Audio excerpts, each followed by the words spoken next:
안녕하세요. 유튜브에만 서식하고 있는 길에게 길을 묻다 하봉길 감독입니다. 오늘은 제가 오랜만에 양자 물리학 뽀개기 시리즈 가지고 한번 찾아뵙겠습니다.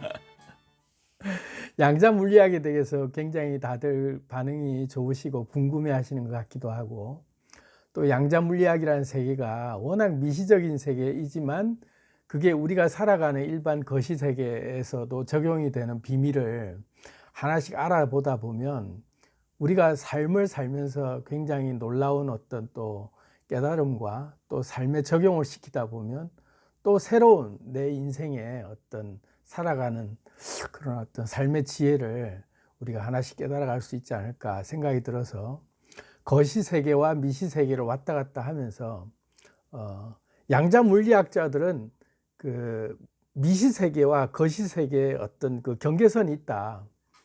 그래서 어느 시점까지는 미시 세계에서의 그 어떤 그 규칙이라 그럴까? 그런 어떤 법칙이 먹히지만 우리가 일상생활 속에서 관측 가능한 그런 거시 세계에서는 미시 세계의 룰과는 또 다른 뭔가가 적용되는 게 아닌가. 이런 게 현재까지의 어떤 과학자들의 나름대로 세워놓은 원칙들이에요. 그래서 미시 세계 속에서 막 원자 간의 움직임들, 그런 그 운동의 속성, 이런 것들이 다 이 현실에서 우리가 규명을 지을 수 없는 워낙 좀 미스테리한 부분들이 많다 보니까 딱 선을 그어 놓고 여기까지는 미시 세계에서만 적용되는 룰, 그리고 여기서부터는 거시 세계 일반 우리 그 고전역학이라고 불려지는 그런 물리역학이 적용되는 룰, 그게 이제 좀 엄연히 분리해서 생각할 수밖에 없다, 이렇게 이제 한계를 지어놨단 말이죠. 근데 이제 저는 제가 물리학자가 아닌데다가 제가 여러분들의 미적분을 가지고 풀어가면서 공식으로 다 대비하면서 제가 그 수학자들이 풀지 못했던 것들을 풀어내면서 얘기했으면 저도 이제 노벨 물리학상을 받았겠지만, 저는 그 형이상학적인 분야와 이런 그 물리적 분야를 같이 이렇게 왔다 갔다 하면서 우리가 따로 구분해 놓고 생각하지 말고 그걸 하나로 합쳐 놓고 생각해 보면 또 다른 깨달음이 올 수 있지 않느냐. 그건 꼭 왜 미시 세계에서만 적용되는 룰이고 이거는 꼭 거시 세계에서 고전역학은 이렇다라고만 굳이 그렇게 자꾸 구분지어서 생각하려고 하느냐. 거기에 대해서 구분을 깬 게 양자역학이라고 생각하는데도 불구하고 양자역학은 여전히 미시 세계에서만 통하는 룰이다, 이런 것들에 저는 좀 반대하는 입장이에요. 그러다 보니까 현실 속에서 우리가 충분히 미시 세계에서 일어나고 있는 어떤 법칙들 같은 어떤 규칙들이 우리 현실 속에서도 충분히 이렇게 다 적용이 되는 분야다, 뭐 그런 측면에서 양자 물리학 뽀개기를 하고 있거든요. 그래서 오늘도 이제 역시 마찬가지로 양자 물리학 뽀개기 시리즈 9번째 슈레딩거 고양이라고 하는 이 굉장히 그 양자 물리학자들 사이에서는 어떤 대전쟁이 한번 일어났던 이론이었죠. 이걸 가지고 현실 속에서 슈레딩거 고양이와 같은 그런 현상들을 우리는 어떻게 일어나는지 알 수 있는가, 그리고 그걸 가지고 우리는 현실 속에서 어떻게 적용할 수 있는가, 이런 걸 좀 얘기를 해보려고 합니다. 차 한잔 하시면서 오늘 또 얘기를 좀 한번 나눠볼까요? 제가 양자 물리학 뽀개기 시리즈를 지금 9번째, 또 그리고 또 양자 물리학 관련해서 또 여러 가지를 올려놓은 게 한 13개 정도 콘텐츠가 되더라고요.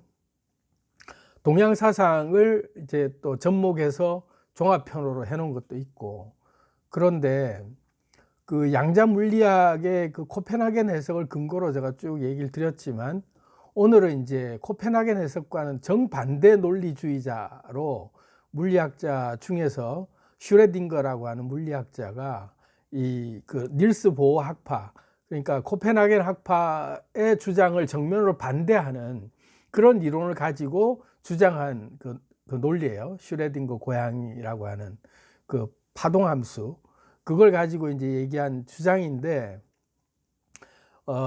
이 주장, 그러니까 그 코펜하겐 학파뿐만 아니라 아인슈타인의 부류에 속하는 그 양자 물리학의 코펜하겐 해석을 부정하는 학파들, 그 학파들의 주장까지 이제 서로가 계속 팽팽하게 대립하고 또 아인슈타인은 죽을 때까지 이 코펜하겐 해석을 동의하지 않다가 결국은 죽었죠. 그런 상태까지 현재로서도 반대하는 사람들이 좀 많이 있기는 해요.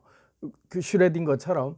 그렇지만 이제는 대세가 돼가고 있죠. 그 코펜하겐 해석이라고 하는 양자 물리학의 해석이 코펜하겐 해석 그런 파가 주장하는 것들이 거의 이제 대세로 자리매김하고 있죠. 아까 제가 얘기했지만 그 물리학자들이 미시세계에서나 통하는 어떤 규칙이 따로 있다. 그리고 거시세계는 고전역학으로 설명될 수밖에 없다. 이렇게 이제 구분을 짓는 것으로 이제 1차 휴전을 했다라고 이제 봐지는데요.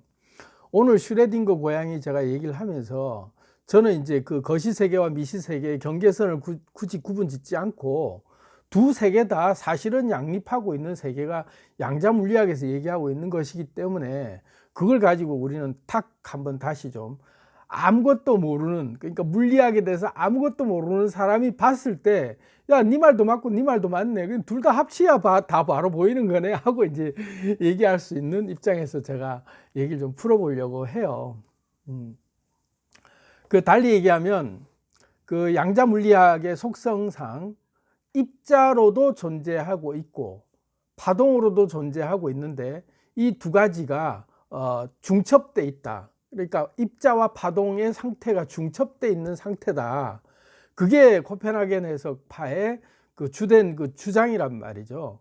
그러니까 입자로도 존재할 수 있고 파동으로도 존재할 수 있는 게 물질의 그 우리가 얘기하는 원자의 속성이다. 양자의 속성이 그렇다라고 한다면 다시 말하면 떼놓고는 생각할 수 없다 이거죠. 동시성 원리가 있기 때문에. 또 양자 얽힘이라고 해서 이것은 얽혀 있는 상태이기 때문에 분리해서 생각할 수가 없다. 입자와 파동이라고 하는 존재의 의미 자체를 떼놓고 이거는 무슨 원자의 속성이라는 게 입자다, 파동이다 이렇게 분리해서 생각할 수 없이 그냥 평소에 관측하지 않을 때는 파동으로 존재하고 있다가 관측할 때만 입자로 탁 나타나는 게 이 원자의 속성이다. 이렇게 이제 지금 규정을 지어 놨단 말이죠.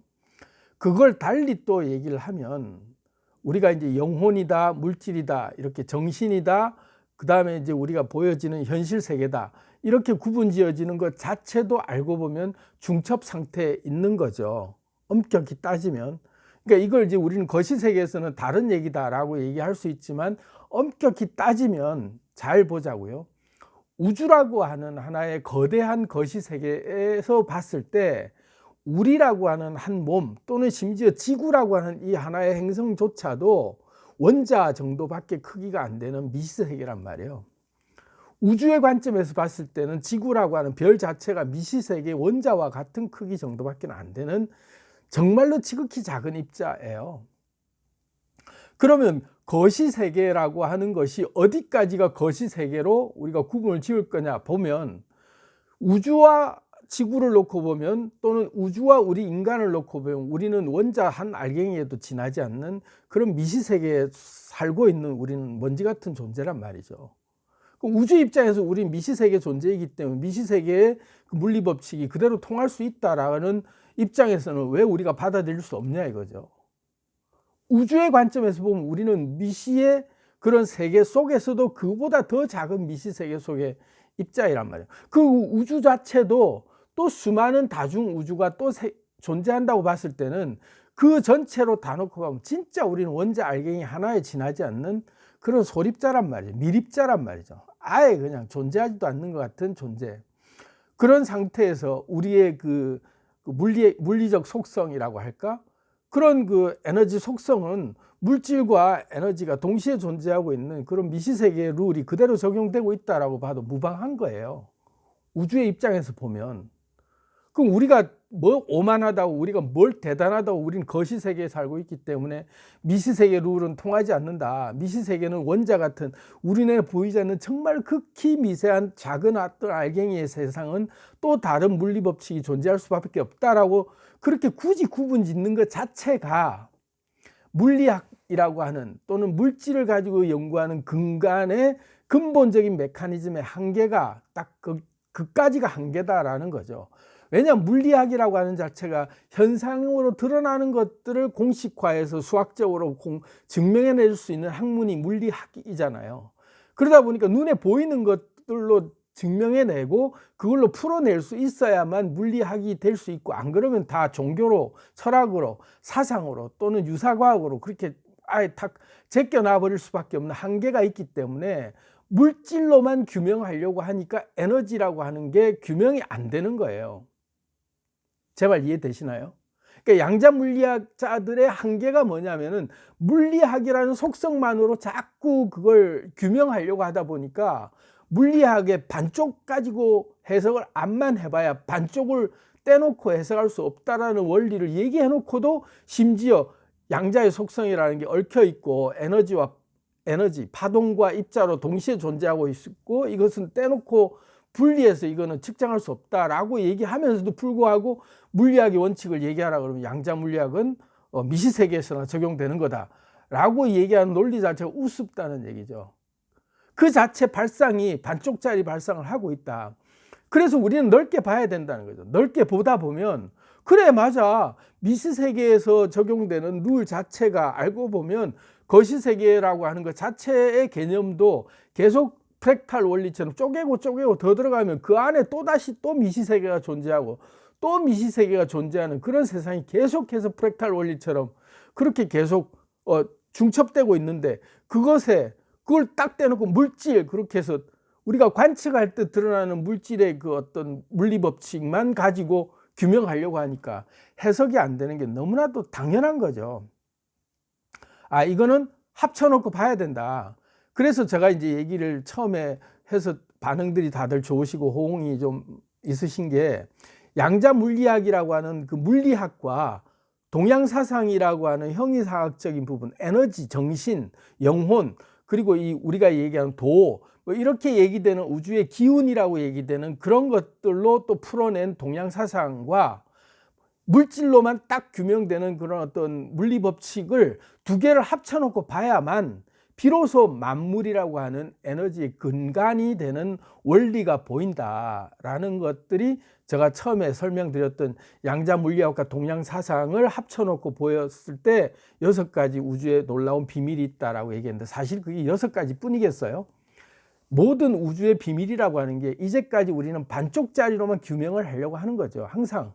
그래서 물질은 물질의 공식으로만 설명이 돼야만 이거는 규명이 될 수 있다라고 하기 때문에 물리학 분야에서 자꾸 떼놓고 이거는 연구를 하다 보니까 반쪽짜리가 됐고, 형이사학적인 분야에서 철학이다, 종교다 또는 사상으로 얘기하는 그런 심오한 우리의 정신세계에 얘기하는 그런 마음과 같은 분야를 또 그거는 물질과는 별도로 또 하려고 하다 보니까 두 세계가 뭐 이쪽으로 이쪽대로 설명은 되는데 이쪽은 이쪽대로 또 설명이 따로 되지만 물질과 정신세계를 합쳐서 생각하고자 하는 그런 그 발상 자체가 이원론적으로 구분이 될 수밖에 없었다는 거죠. 사실 여기에는 제가 또 하고 싶은 말이 더 많이 있어요. 왜냐하면 이렇게 구분을 지어서 생각해보고 아예 너희 동네 따로 우리 동네 따로다라고 과학과 정신, 과학과 종교, 철학 이런 세계가 분리될 수밖에 없었던 근간이 되는 사건들이 많이 있었어요, 역사적으로. 왜냐하면 이 물질적으로 증명하는 것들을 이걸로 다시 형이사학적인 걸로 풀어내서 합쳐갖고 얘기하다 보면 정면으로 어디에 제일 나중에 부딪히냐면 종교에 부딪히게 돼 있어요. 종교라고 하는 근간을 흔들게 되는 원칙들을 갖고 봐라, 우주의 법칙이 물질적으로 보나 정신적으로 얘기하는 게 이런 게 이렇게 규명이 되네 하면 종교가 다 흔들려 버리는 그런 엄청난 모순이 생겼단 말이에요. 그러니까 코페르니쿠스적 그 발상 시대 때부터 과학자들이 수없이 많은 죽음을 당한 거예요. 물질계로 규명을 해내다 보니까 물질이라는 게 이런 속성이 있는데 알고 보니까 야, 그건 종교의 영역이야, 왜 네가 건드려, 이거는 하나님이 창조하신 영역이고 이건 신의 영역인데 네가 감히 신의 영역을 네가 안다고 하면서 그냥 가차없이 그냥 막 종교재판 회부하고 그냥 화형시켜버리고 하니까 과학자들이 무서우니까 도망을 간 거예요. 그러다 보니까 그 시대에 계속해서 종교의 탄압이나 국가의 그 힘 있는 권력자들의 그 통치 수단이 종교라고 하는 통치 수단으로 딱 옥죄고 있는 그 사람들의 그 개돼지 같은 그런 민중들을 끌고 가는 나름대로 원칙들을 세워놓고 있는 그 룰이 있었는데, 그 우리 옛날에 그 선덕여왕 드라마 보면 미실의 그 아주 교묘한 장난처럼 하늘의 도움이 요만큼 필요하다라고 하는 그런 교묘한 장치로 종교적인 장치를 딱 갖다 놓고 그렇게 혹세무민하면서 끌어오고 있는 나름대로의 그 완벽하게 정립된 사상이 있었단 말이죠. 이데아론이라고 하는 플라톤부터 시작해서 쭉 그렇게 이어져 오면서 나중에 그 철학이 종교로 바뀌면서 중세시대 넘어오면서 완벽한 하나의 그 가치관으로 딱 자리 잡고 있는 그런 물리학적 가치관까지도 딱 과학자들이 거기서 계속 그 신봉하면서 과학자들이 어느새 철학과 과학이 종교의 신여가 돼가면서 거기에 맞춰갖고 그렇게 합리화시켜주는 수단으로, 안 그러면 과학자들이 살아남을 수 없었기 때문에 어느 순간부터는 과학이나 철학이 신학의 신여가 됐단 말이죠.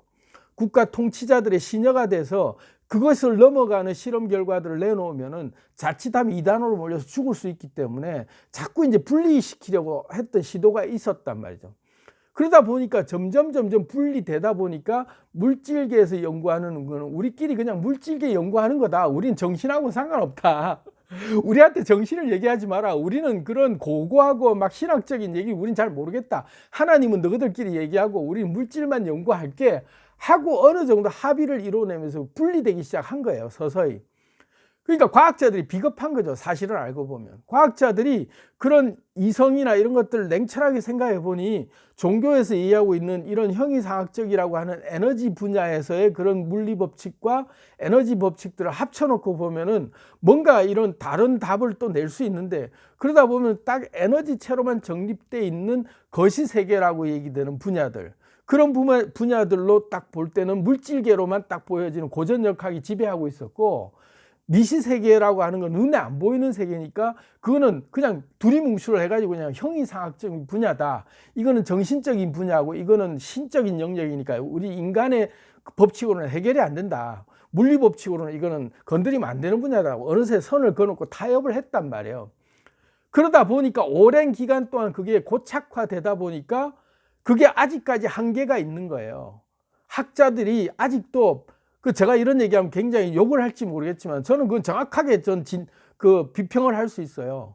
어떻게 보면 비겁한 거죠. 왜?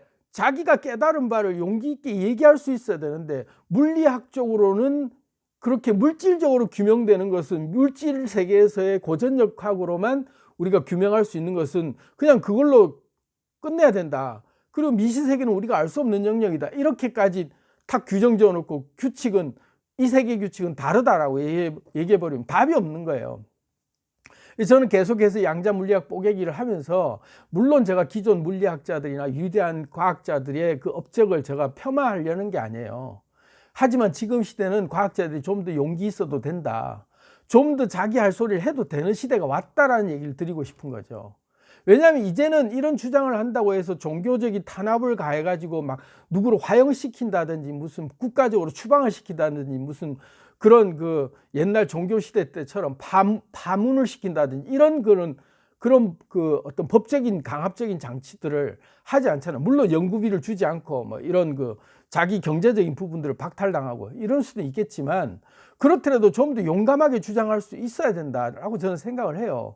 왜? 자기가 깨달은 게 맞다면 미시세계에서만 통하는 게 아니다, 이게 거시세계에서 통하는 얘기다 하고 왜 자신 있게 얘기 못하냐는 거죠. 분명히 알고 보면 거시세계에서 통하는 얘기들인데, 거시세계와 미시세계의 구분을 짓는 것 자체가, 미시세계는 에너지 세계고 거시세계는 물질 세계니까 그런 뉴턴의 고전역학에 입각한 그런 물리법칙이 적용되는 것은 거시세계고, 거시세계가 아닌 정신적인 부분으로 우리가 헷갈려 하던 부분들은 다 미시세계다. 이렇게 했는데 양자 물리학을 공부하고 점점 더 연구하다 보니까 이게 아닌 게 왜 하는 시대가 오는 거예요. 물질의 한계라는 게 근원까지 들어가 보니까 이게 형이상학적인 분야들이 막 튀어나온단 말이죠. 물질의 속성 자체가 형이상학을 얘기하고 있다. 그러다 보니까 이제는 서서히 알이 깨지면서 과학자들도 그런 주장을 막 하기 시작하는 거죠. 그러니까 아인슈타인도 죽을 때까지도 신은 주사위 놀이 하지 않는다라고까지 하면서 그 영역은 신의 영역으로 딱 아예 그냥 물리 세계라고 하는 고전역학 세계를 철저히 더 지키려고 하다가 갔지만 그 위대한 아인슈타인조차도 여전히 자기 패러다임을 깨지 못하고 간 시대가 아직도 남아있죠. 그렇지만 지금 이제 4차 산업혁명 시대에 점점 우리가 물질이라고 하는 영역들이 점점 더 그 벽이라고 하는 게 깨져가면서 이제는 우리가 보는 시각이 이게 가짜 세상에서 살고 있는 게 아닌가라는 의문이 들기 시작한 시점까지 오고 있단 말이에요. 이 물질이라는 게 뭐지? 하고 했을 때 관측할 때만 물질로 드러나고 관측하지 않을 땐 존재하지 않는데 이 무슨 귀신 씨나라 까먹는 소리야 라는 얘기를 했는데 알고 보니까 그게 물리 법칙이야 이러는 거예요. 그게 미시세계에서는 그게 엄연히 공식화돼서 증명해낼 수 있어 하고 딱 나와버린 거예요. 이게 뭐지 싶은 거죠. 미시세계라고 굳이 한정을 지었지만 알고 보니까 이게 만물이라고 하는 원자, 모든 만물은 원자로 구성되어 있는데 이 원자라고 하는 만물의 속성이 알고 보니까 그런 거구나. 심지어 이런 얘기를 한단 말이죠. 원자라고 하는 것 자체에 더 들어가 보니까 이 만물이라고 하는 자체, 우리가 이 실상이라고 하는 보여진다라고 하는 이 모든 우리 물질 세계라고 하는 거시 세계 자체가 알고 보니 정보라는 데이터로 존재하고 있구나. 이 전체가 알고 보니까 정보라는 말로 한마디로 함축해서 얘기할 수 있구나라고 규정을 지금 하고 있단 말이죠. 왜냐하면 촉근 이론이라는 거 나중에 제가 따로 한번 다룰 거예요. 촉근 이론까지 갔단 말이에요. 나중에 양자를 더 파고 들어가 보니까 끈으로 돼 있다. 근데 그 끈은 촉근 이론이다라고 해서 요즘 과학자들이 굉장히 그 나름대로 이 이론에 대해서 힘을 실어주고 있는 분야예요. 다시 말하면 만물의 근원으로 더 들어가다 보니까 입자와 에너지라고 얘기 막 하다 보니까 입자가 0이고 에너지가 1이다 해서 0과 1의 그런 어떤 디지털 함수처럼 막 느껴지는 그런 것처럼 존재하고 있는 세상이 어느새 싹 보여지니까 알고 보니까 만물은 데이터다. 이 세상은 다 데이터로 존재한다 라고 하니까 어느 순간에 보니까 그럼 이 모든 게 데이터라면 우리가 가상현실 세계 주민인가? 그럼 이 모든 것들이 컴퓨터 시뮬레이션인가? 막 이런 의문들을 갖기 시작하면서 우리가 굉장히 헷갈려 할 수 있는 시대에 봉착했단 말이죠. 근데 이게 무슨 음모론자들이거나 신비론자처럼 막 우리가 매트릭스 세계에 살고 있기 때문에 우리는 뭐 컴퓨터에 조종당하고 있는 뭐냐 이렇게 제가 몰아가는 게 아니에요. 저는 분명히 제가 본 세상이 있고 제가 주장하고 있는 논리가 제 나름대로 깨달은 바가 확실한 부분이 있어요. 그래서 저는 하나씩 그걸 가지고 여러분들께 그걸 제 깨달음을 여러분들께 나누면서 하나씩 같이 공감하고 공유하고 또 이렇게 공명을 일으키면서 점점 그 세상이라면 그래서 어쩔 건데 그래서 어쩌라고 했을 때 우리가 이 세계에서 살아가는 방법에 대해서 우리가 지혜를 가지고 그걸 공감하고 나눠보려고 하는 게 제 취지거든요. 그래서 제가 이제 뭐 슈레딩거 고양이 얘기하면서 이까지 온 게 왜 이런 얘기까지 하느냐라고 헷갈려 하실지 몰라도 제가 양자 물리학을 계속 뽀개기로 가고 있는 이유 자체가 이런 거예요. 우리가 이제까지 너무나도 신적인 세계라고 하는 그런 종교와 권력이 결탁해서 오랜 중세 시대를 거쳐가면서 오랜 종교의 역사 속에서 권력과 또는 그런 하나의 국가 체계까지도 그렇게 딱 고착화되어 있는 사고 속에 우리가 너무 오랫동안 살다 보니까 그 세계가 규명해내지 못하는 그런 과학적인 부분들이 점점 더 물질 문명이 발달하다 보니까 어느새 국가라고 하는 더 이상 뭐 무슨 애국주의라든지 또 더 이상 무슨 뭐 종교라든지 그런 철학이라든지 도덕이라든지 관념이라는 게 점점 허물어지는 게 이제 눈에 보일 정도로 느껴진단 말이에요. 이런 게 부질없는 거였는데 하는 생각이 사람들이 점점 그렇게 깨달아가는 사람들이 많아지다 보니까 우리가 트루먼 쇼의 주인공이 아니었는가 하는 생각이 물뜩 드는 그런 자각 현상들이 생기는 때가 왔단 말이죠. 그게 뭐냐, 물질 문명이 그만큼 발달하니까 보여지는 게 많아지는 거예요. 옛날에는 정보가 노출이 되지 않기 때문에 특정 지식이라고 하는 게 특정 계급층에서만 공유하고 있는 고급 정보들로 일반 민중들은 개돼지로 취급당하면서 그냥 그대로 내몰려고 문맹들이 태반이었어요. 근데 요즘 정보가 오픈되면서 모든 우리가 알고자 한다면 정보가 다 오픈돼 가는 시기에 이제는 더 이상 감출 만한 정보들이 점점 더 설 자리가 없어져 가고 있어요. 모든 비밀들이 다 드러나고 있는 시대에, 또는 모든 지식들이 점점 더 뭐라 그러죠? 그런 공명 현상이라고 할까? 어쨌든 지식이 융합되면서 여기저기서 크리티컬 포인트가 터져 나오면서 결국은 나중에 보면 특이점이 오고 있는 시대로 오다 보니까, 한쪽 지식이 개화된 것들이 또 그 영향을 받아서 100마리째 원숭이처럼 여기서 또 다른 영향을 받아서 또 다른 게 깨달음이 오고, 깨달음이 오면서 점점 물질 문명이 초고도의 발전된 물질로 개화되다 보니까, 거기에 따라서 생각하는 사고방식들도 옛날의 사고방식은 굉장히 낡은 방식이었구나라는 게 이제 점점 눈에 보인단 말이죠.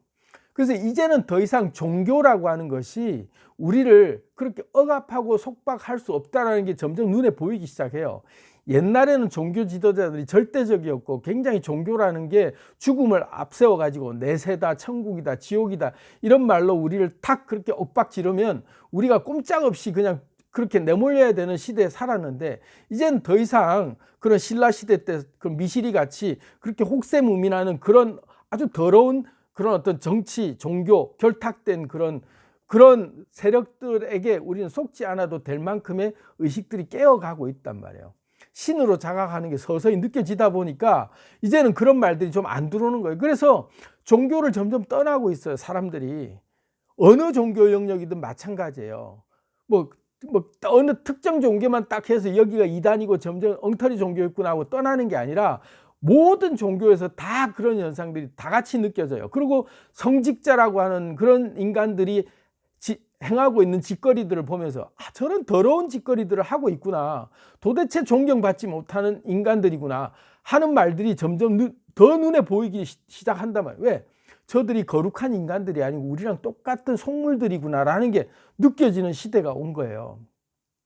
그러니까 종교 지도자들도 더 이상 존경받지 못하고, 더 이상 그런 성현들의 깨달음이라고 막 얘기하는 어떤 종교의 경전들조차도 우리를 더 이상 올가매지 못하는 시대가 점점 오고 있는 거죠. 그러니까 우리는 막 멘붕이 오는 거예요. 우리는 도대체 누구를 의지해야 되고, 우리가 믿던 하나님, 우리가 믿던 신은 도대체 어디 있으며, 나는 어디로 왔다가 어디로 가는가, 나는 지금 이 데이터라고 하면 나는 도대체 지금 뭔가, 나는 엉터리인가, 이런 막 그 괴리감에 빠지면서 우리 스스로를 굉장히 막 살게 만들거나, 막 그냥 아주 그냥 막 세상이 우습게 보이거나 이렇게 허탈해질 수 있는데, 저는 여러분들께 계속 드리고 싶은 말씀이 그거예요. 그래서 어쩌라고 했을 때 알고 보니, 이 세상이 내가 만든 세상이구나. 내가 만든 세상을 내가 마음껏 즐기기 위해서 내가 로그인해서 내가 이 세상을 멋지게 한판 멋지게 세상을 만들어보는 창조 게임을 하러 내가 로그인한 상태구나라는 걸로 점점 자각되는 시기가 오다 보면, 그렇게 개화되는 사람들 한두 사람 늘어가면서 계속 그게 확산되다 보면, 알고 보면 이 세상이 그 매트릭스 세계처럼 감춰져 있는 세상에서 우리가 볼 때만 나타나는 세상이라는 게 점점 확실해질 때, 우리가 진짜 살아가야 할 그런 바들이 정확해질 때 헛소리한 인간들을 우리가 꺼져 하고 쫓아낼 수 있다는 얘기죠. 그 얘기를 또 깨닫고 보니, 정말로 위대한 성자들이 와서 한결같이 하고 간 말들이 다 그런 말들이었구나. 전부 누구 하나 다 다른 말 한 사람 없이 똑같이 그런 말을 하고 갔구나. 시대를 상관없이 모든 시대 통틀어, 동서고금을 통틀어 위대한 깨달은 사람들이 다 하고 간 말들이 똑같은 말들이었구나. 전부 그런 말을 하는 거예요. 제가 슈레딩거 고양이 아직 본론 들어가지도 않아놓고 이런 얘기도 계속 풀어가고 있는데, 중요하다 보니까 얘기 드리는데, 제가 이제 연말 맞아 성탄절을 맞이해서 다음 시리즈부터는 제가 예수 얘기를 좀 본격적으로 하려고 해요. 제가 예수에 대해서 누구보다도 하고 싶은 말이 많은 사람인데, 그게 대해서, 기독교에 대해서나 기존에 지금 2000년간 이 인류를 지배해 오고 있는 종교라는 것들을 하나씩 제가 제대로 여러분하고 같이 그 본색을 드러내서 까발려 보면서, 우리가 그래서 어떻게 살아야 되지 하는 그 본질적인 부분들 같이 생각해 보려고 해요. 하지만 오늘은 이제 슈레딩거 고양이를 제가 이제 다시 또 가지고 나온 이유는, 이제 본론에 들어가자면, 슈레딩거 고양이의 본질적 내용은 뭐냐면 그런 거죠. 상자 안에 고양이를 가둬놓고 거기에 가이거 계수기라고 하는 것을 장치해 놓고 관측당했을 때 방사능에 그것이 탁 이제 발동이 됐을 때 그게 망치가 연결돼서 독극물이 딱 깨지면 고양이가 죽게 만드는 장치를 만들어 놓고 이 실험을 했을 때 과연 그런 관측되지 않고 있는 상태에서는 고양이는 살아있는 것도 되고 죽어 있는 것도 되는가, 이런 논리를 가지고 슈레딩거가 실험을 이제 그런 식의 논리를 주장한 거예요. 그게 이제 슈레딩거 고양이의 그 기본적인 그 가설이라고 하는 그런 내용으로 이제 코펜하겐파를 반박한 내용인데, 거기에 상당히 많은 사람들이 동조를 했죠. 그래서 그걸로 전쟁이 일어났다고 할 정도로 굉장히 논쟁이 아주 가열차게 일어나다가 1999년도에 그것도 이제 깨져버렸죠. 슈레딩거 고양이의 그 가설, 그 주장이 틀렸다. 그래서 알고 보니까 양자세계라고 하는 것의 그 소립자 정도가 아니라 굉장히 큰 입자로 유의미한 분자 입자 알갱이를 통과시켜도 똑같이 그렇게 그 형태를 보이더라. 그러니까 입자로 존재하고 있는, 관측할 때는 입자고 관측하지 않을 때는 파동으로 존재하는 것들이 그 진공 상태에서는 그런 똑같은 현상이 나타나더라라는 걸 증명해 보인 거예요. 그러니까 슈레딩거 고양이의 논리가 안 맞다라는 게 또다시 이제 이론적으로 이제 코펜하겐 학파의 주장이 맞다라는 게 다시 또 증명이 된 거죠. 저는 이런 양자 물리학의 슈레딩거 고양이 얘기를 그렇게 이론적으로 설명하는 것은 저한테는 아무런 그 의미가 없는 얘기라고 생각해요. 하지만 이제 많은 분들 중에서 슈레딩거 고양이가 뭔지도 모르는 분들을 위해서 잠시 설명을 드리고, 제가 얘기하고 싶은 것은, 그래서 어쩌라고 했을 때 이 슈레딩거 고양이가 관측하지 않을 때 살은 것도 되고 죽은 것도 되냐 라는 논리를 가지고 우리 일상생활 속에서, 이건 미시세계에서 진공 상태에서는 걸 얘기했는데, 그러면 그 진공 상태가 아닐 때 우리 거시세계라고 하는 게 누구든 관찰하는 세상인데, 이런 세상에서는 슈레딩거 고양이의 효과처럼 살은 것도 되고 죽은 것도 되는 동시성, 중첩되는 그런 것이 가능하냐, 이거를 이제 제가 현실 세계 속에서 여러분들과 함께 깨달음을 나누고 싶어서 얘기를 드리는 건데요. 이 생각을 해보죠. 어떤 분이 제가 지난 그 시리즈 올린 것 중에서 시간이라는 초능력 사용하기 편에서 어떤 분이 그런 댓글을 올려주셨더라고요. 그런 거죠. 관측하지 않을 때, 관찰하지 않을 때 시간이 내가 일시정지를 다 눌러놓은 것과 같다라는 얘기를 제가 드렸거든요. 거기에 대해서 많은 분들이 공감을 해주셨어요. 실제로 맞고요. 그러면 내가 플레이를 지속하려고 다시 로그인하고 그 사람을 만날 때 시간이 흘러가는 거예요. 안 그러면 시간이 흘러가지 않는 거죠. 그걸 다른 말로 하면 게임에서나 나오는 말인데 우주에서 똑같이 적용되는 논리인데요. 그게 뭐냐면 최적화의 원리예요. 최적화라고 하는 말은 뭔 말이냐면, 관측하지 않을 때도 연산을 계속 가동시킬 필요가 없다. 관측하지 않는 대상을 굳이 계속 연산을 돌릴 필요가 없다. 관측할 때 연산을 돌리면 된다 이거죠.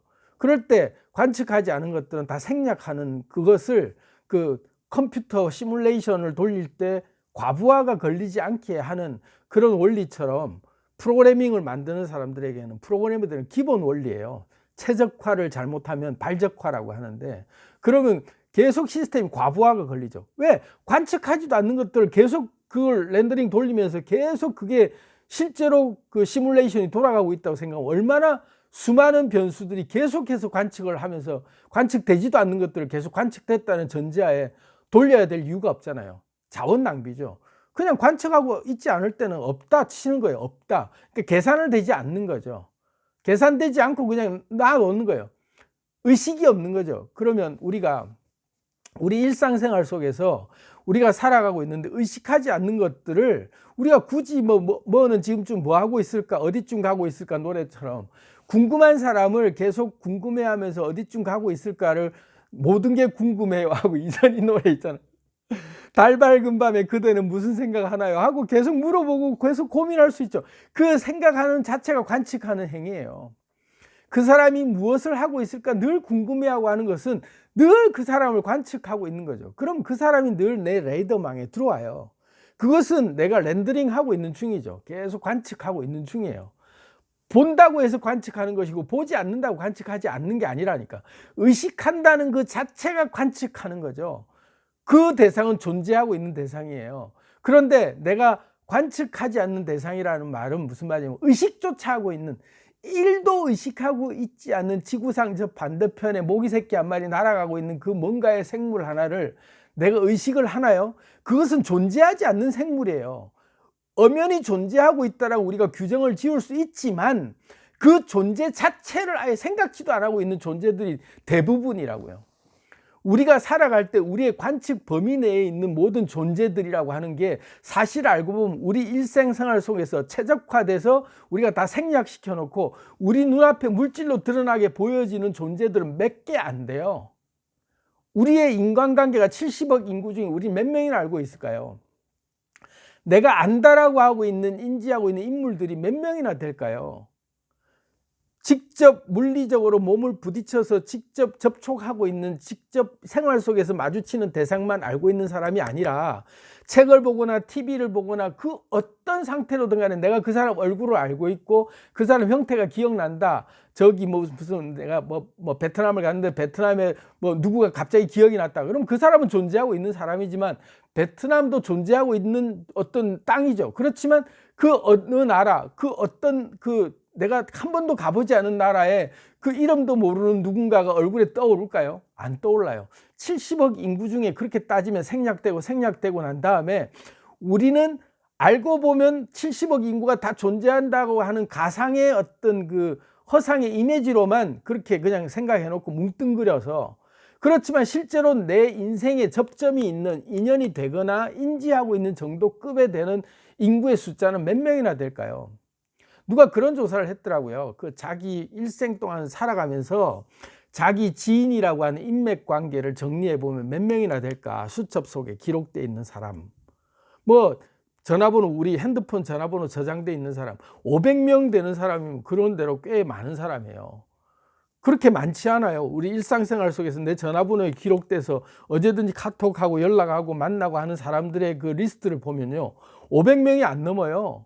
근데 막 5,000명 정도 되면 굉장히 그 대인관계라든지 이런 게 넓은 사람이죠. 그 자기 주파수 진동수가 많은 사람들과 교류하는 그 에너지 진동수가 그런 높은 사람이죠. 그런데 알고 보면 10,000명이 넘는 사람이 존재할까요? 그렇게 많지 않아요. 인류 전체 통틀어 내 아는 사람이 10,000명이 넘는다 하는 사람 별로 많지 않아요. 그렇게 많지 않아요. 그죠? 우리가 다 이게 뉴스에 나오는 누구 다 보고 있어, 알아. 쟤네 아는, 그래 안다. 그런 애까지 다 쳐보자고. 그런데 우리 머릿속에 인지되고 있는 그런 애가 몇 명이나 될까요? 10,000명이 안 돼요.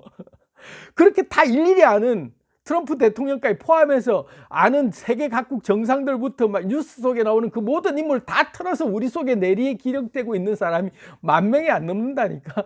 그럼 나머지 70억 명 중에 나머지는 뭘까요? 다 최적화돼서 사라져 있는 사람들이에요. 우리 의식 속에 존재하지 않는 사람들이에요. 근데 우리는 존재하고 있다고 믿는 거죠. 알고 보면 인식조차 안 하고 있는데도 허상으로 존재하고 있다고 믿는 거예요. 그럼 막상 거기에 갔을 때 그때서야 맵이 활성화되면서 지도가 열리듯이 그 주변이 열리고 보이면서 그 주변의 사람들이 하나씩 뚜렷해지고 보이기 시작하면서 한 사람 한 사람 얼굴도 정확하게 들어오고 길거리 지나가는 행인들의 얼굴들도 하나씩 그때서야 들어오는 거예요.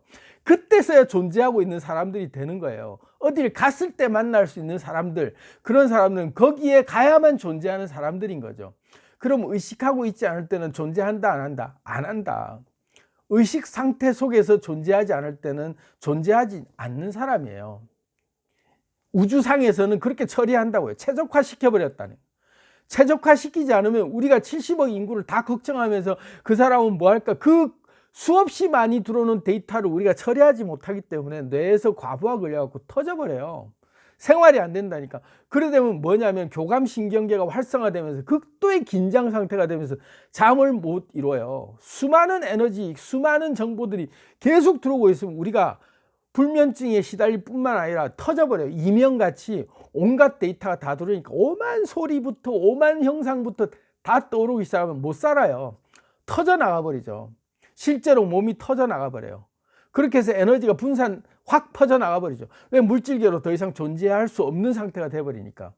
그런데 우리가 존재한다는 얘기는 우리 고유 진동수, 제가 늘 얘기하는데 우리만의 고유 진동수가 있어요. 인계융합 진동수라고 하는. 각각 인간이 가지는 개별적인 임계융합 진동수에 맞는 그 주파수의 한도 내에서 물질들이 우리한테 모여서 우리라고 하는 이 물질로 상이 딱 맺혀지는 하나의 형태가 만들어진 거죠. 요게 우리 고유 진동수예요. 임계융합 진동수라는 게 우리만이, 한 사람만이 가지고 있는 그 원자들 간의 고유 융합되어 있는 진동수가 뭉쳐져서 나라는 몸 하나가 이렇게 만들어져 있는 형태로 탁 드러난 거거든요. 그게 관측하는 대상으로 내 몸이라는 형태가 탁 하나 만들어진 거예요. 근데 나라는 몸조차도 내가 인식하지 않고 유체이탈하고 내가 탁 나가버리면 내 몸도 어느 순간에 싹 허물어지면서 사라져 버려요. 없어진 상태가 된다고. 인식조차 못하는 내 몸도 없앨 수 있다, 얼마든지. 이제 제가 계속 이제 하나하나 시리즈로 계속 하면서 점점 이제 에너지 주파수라고 하는 우리 진동수, 우리 고유 진동수에 대한 진동수를 어떻게 바꿀 수 있느냐. 우리 진동수를 수도 없이 계속 바꿀 수 있거든요. 나만의 고유 진동수라는 게 존재하지만 상대의 고유 진동수에 내가 공명학이라고 하는 내 진동수라는 게 내가 에너지로 존재할 수 있기 때문에 나만의 물질 생태계의 물질이라는 관측을 그만두고 상대의 진동수로 내가 탁 전이를 하고 나면 상대가 나에게 감정이입이 된다거나 상대의 모든 것들이 나처럼 확 느껴지면서 내가 에너지 주파수가 바뀌는 그런 경험을 나중에 할 수 있거든요. 그런 게 이제 그 유체이탈 같은 그런 그 경험인데, 그런 걸 통해서 나중에 제가 2탄으로 또 설명드리려고 하는 그런 그 뭐라 그러죠?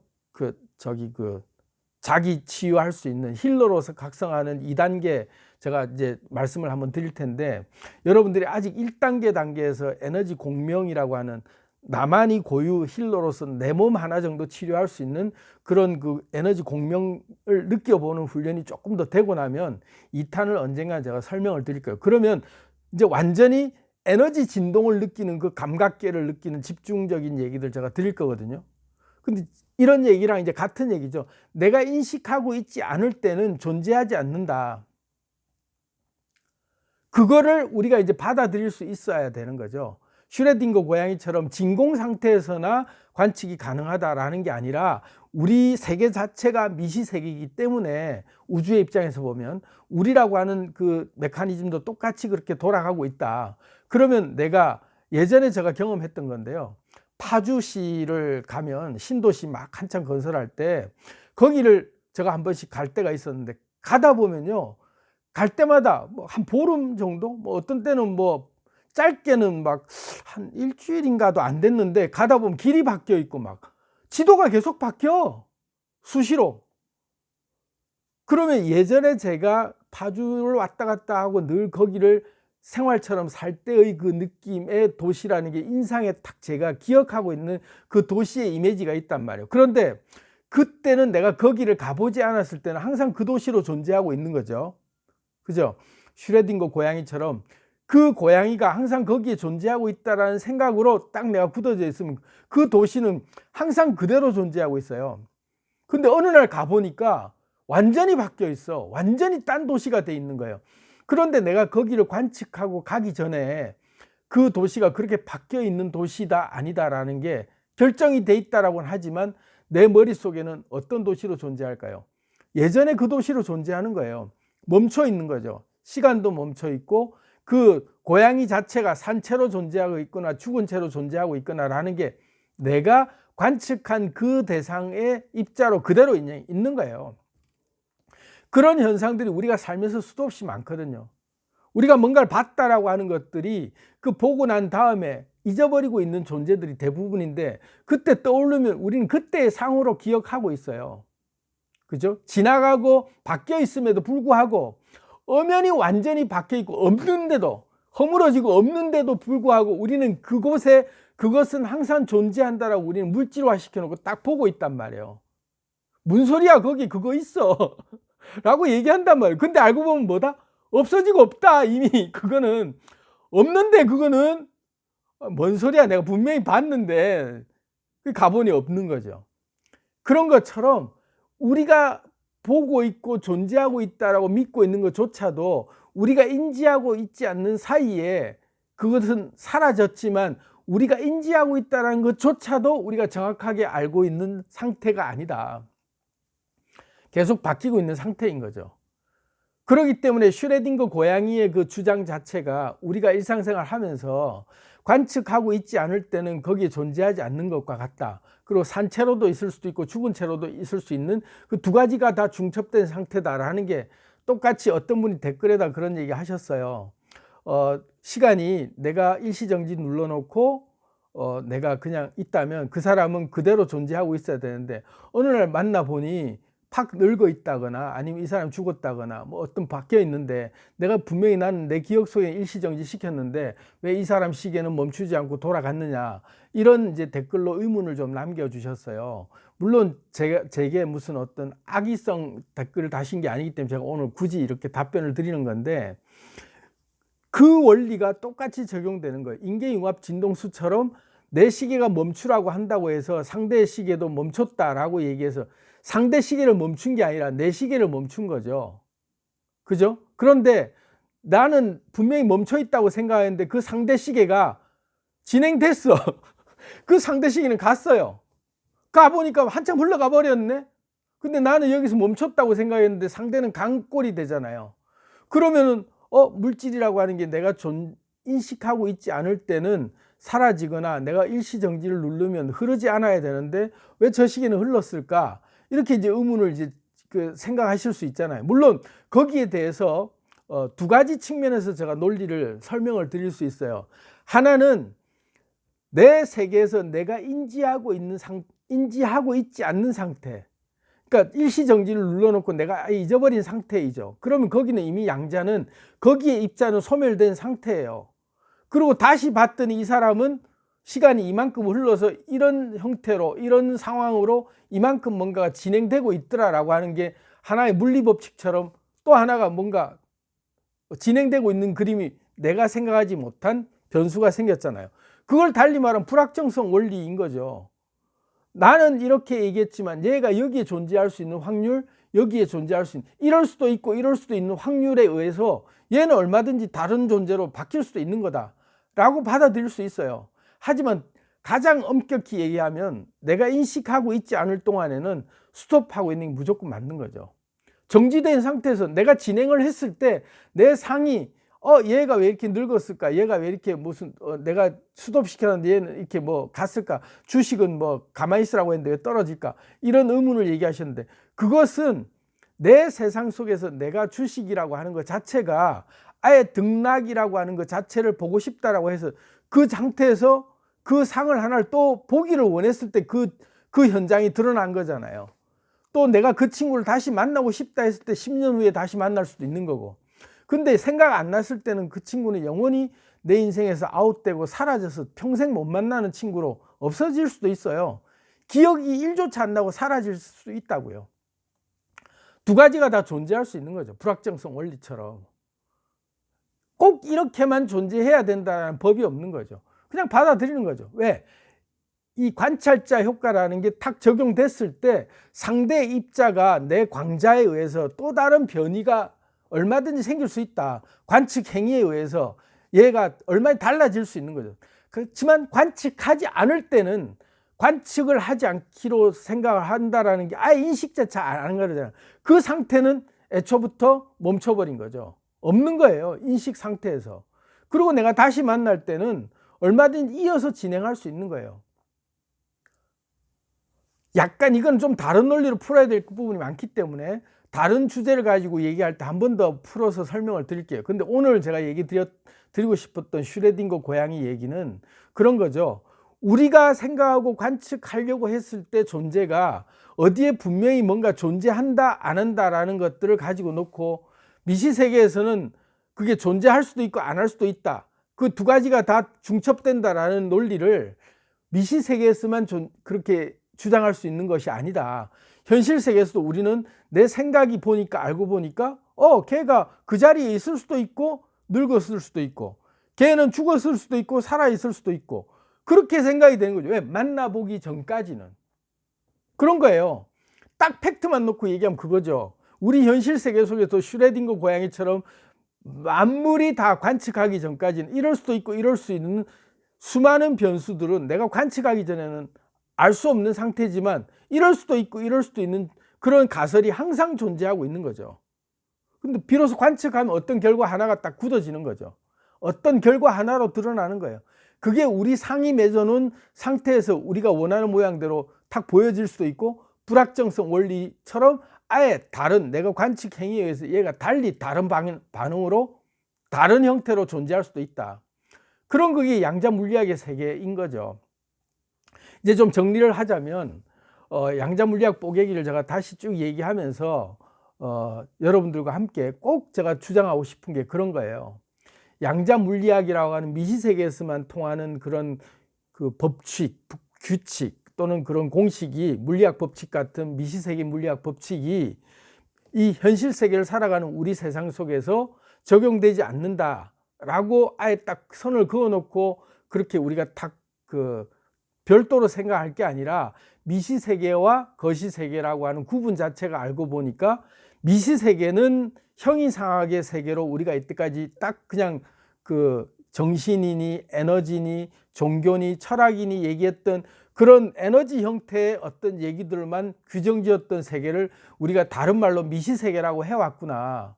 그런 세계에서 통하던 물리법칙이라는 게 있었는데, 그게 알고 보니까 정신세계에서 얘기하던 늘 그런 형이상학적인 원칙들과 법칙들이라고 얘기하는 그런 원리들이 에너지의 원리였구나. 그리고 물질세계라고 얘기하는 그런 거시세계 또는 그 고전역학이 증명해내는 물질세계의 어떤 이때까지의 모든 그런 법칙들이라는 게 알고 보니까 우리가 물질세계에서 살아가면서 우리 눈에 보여지는 이런 현상들을 얘기하고 있고 규명지어왔던 그 물질세계의 법칙들이 알고 보니까 질량이라고 얘기되는 우리 눈에 탁 드러나서 보여지는 이 세계의 관념이었구나. 근데 이걸 따로 분리해서 생각할 필요 없이 합쳐놓고 봐야 비로소 두 개가 다 온전하게 보이는 거구나. 사상도 마찬가지예요. 서양 사상과 동양 사상 두 개를 합쳐놔야만 비로소 에너지라고 하는 본질적 그 근원의 그런 에너지의 개념도 이해가 되기 시작하는 거예요. 종교도 동양과 서양의 종교를 합쳐놓고 봐야만 비로소 보이는 거예요. 불교와 기독교와 유교와 모든 우리 동양 사상이라고 얘기하는 그런 그 우리 태고적 그런 사상, 그 태극 사상이라고 하는 그런 사상까지 다 합쳐놓고 봐야 이게 그런 얘기를 하는 거구나. 물리학도 마찬가지예요. 천체 물리학이라고 하는 그런 천문학부터 시작해서, 그리고 우리가 미시세계에 얘기하는 양자 물리학까지 거시세계 천문학과 눈에 보이지도 않는 미시세계의 그런 양자 물리학까지 다 합쳐놓고 봐야 물리학이라고 하는 원리가 하나가 보이듯이 이 두 개를 전체를 다 털어놓고 봐야 비로소 이 진리라고 하는 게, 인생이라는 게 뭔지를 조금 알 수 있겠구나. 그런데 거기에 너무 편협하게 들어가서 종교 하나의 막 논리에만 따져가지고 기독교에서 이렇게 말하면은 뭐 절대 법이었는데 이걸 깨면 너희들은 이단이야 라는 논리들에 너무 겁을 먹고 우리가 할 소리를 못하고 살았구나. 근데 그걸 다 깨놓고 딱 보니까 비로소 퍼즐 맞추기처럼 모든 우주의 비밀들이 설명 못할 게 하나도 없이 다 이렇게 퍼즐 맞추기처럼 짜 맞춰져서 비로소 눈에 드러나기 시작하는 거구나. 근데 그게 알고 보니까 굉장히 어려운 얘기들이 아니라 너무나도 일상적으로 우리가 늘 사용해오던 언어들, 늘 사용해오고 접해오던 현상들이었구나 이게, 라는 얘기들로 제가 이렇게 설명을 드리고 싶었던 거죠. 그래서 오늘 얘기 이제 제가 마무리하면서 양자 물리학 시리즈는 앞으로도 생각날 때마다 하나씩 더 얘기를 드릴 텐데, 여러분들께서도 우리가 가지고 있는 어떤 고정관념이라고 하는 기존 관념들의 그 틀들을 이제 좀 더 깨놓고 하나씩 좀 더 넓게 보자. 가상세계면 어떠며, VR, 버추얼 리얼리티면 어떠며, 뭐든 다 좋다 하지만 그래서 어쩌라고 했을 때 우리가 살아가는 본질적 우리 에너지체로 또는 우리 물질을 경험하는 이런 딱 질량인 채로 우리가 어떻게 그럼 살아야 되지 하는 지혜를 우리가 모아보자. 이런 차원에서 오늘도 말씀을 드려봤습니다. 예, 공감이 되시면 좋아요, 공유 부탁드리고 구독도 부탁드리겠습니다. 감사합니다.